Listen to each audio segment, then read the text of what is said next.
Jakarta, kota yang tak asing lagi di telinga kita.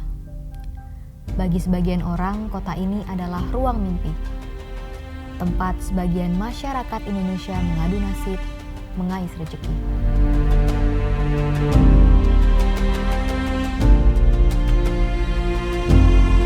Kami ingat betul bagaimana waktu merubah kota tua ini. Bangunan tinggi menjulang silih berganti. Tiap hari ada saja yang dibangun.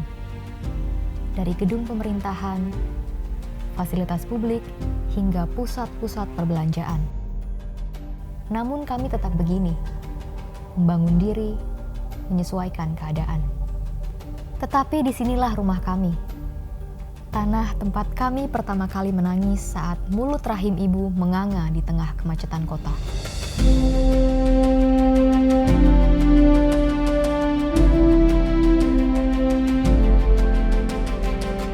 Tanah kelahiran kami ini adalah satu-satunya kota di Indonesia yang memiliki status setingkat provinsi.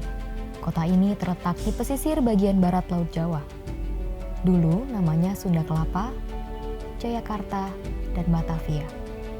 Luasnya kurang lebih 600 km persegi dengan jumlah penduduk sekitar 10 juta jiwa.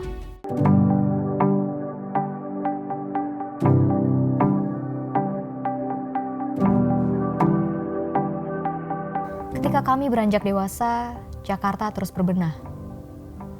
Cap ibu kota tentu jadi beban tersendiri. Ia sebagai pusat bisnis, politik, dan kebudayaan. Tak ubahnya madu bagi para pelancong untuk merasakan manisnya hidup di ibu kota.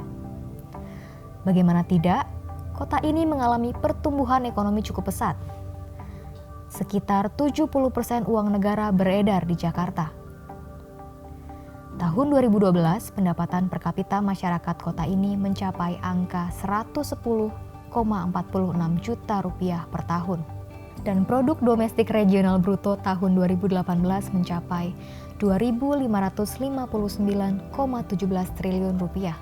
Pengeluaran terbesar disumbang oleh konsumsi rumah tangga yang mencapai 60,52%. Fantastis.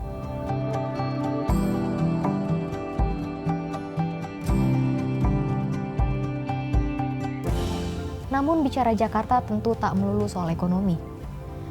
Kota ini pun dibangun oleh corak dan tekstur keberagamaan serta kebudayaan yang menjadi pendulum peradaban warganya dalam bermasyarakat. Tak heran apabila di kota ini kami dapat menjumpai banyak rumah ibadah. Masihkah Anda punya pandangan Jakarta itu intoleran?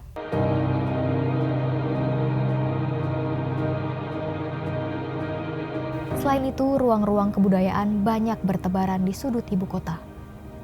Menyajikan keindahan, melembutkan perasaan, menajamkan pikiran.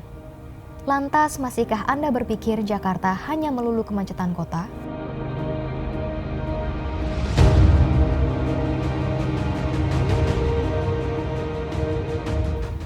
Pembaharuan terus diupayakan di kota yang tak kenal lelah ini. Eksplorasi transportasi publik terus digalakan demi kenyamanan dan solusi kemacetan. Sebut saja Transjakarta dan yang terbaru MRT dan LRT. Tak banyak memang yang dapat diceritakan tentang ibu kota. Walaupun ini adalah tanah kelahiran kami, bukan berarti kami tahu segalanya tentang kota ini.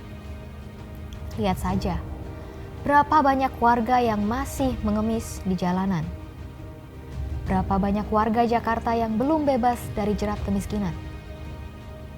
Berapa banyak kasus kekerasan terjadi di kota ini?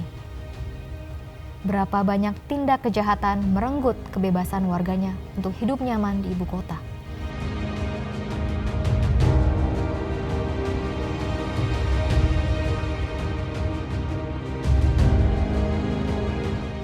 Inilah wajah sebenarnya kota Jakarta. Di tengah gemerlapnya, tiap sudut sempitnya masih ada yang bertanya, besok saya makan apa? Selamat ulang tahun, Jakarta.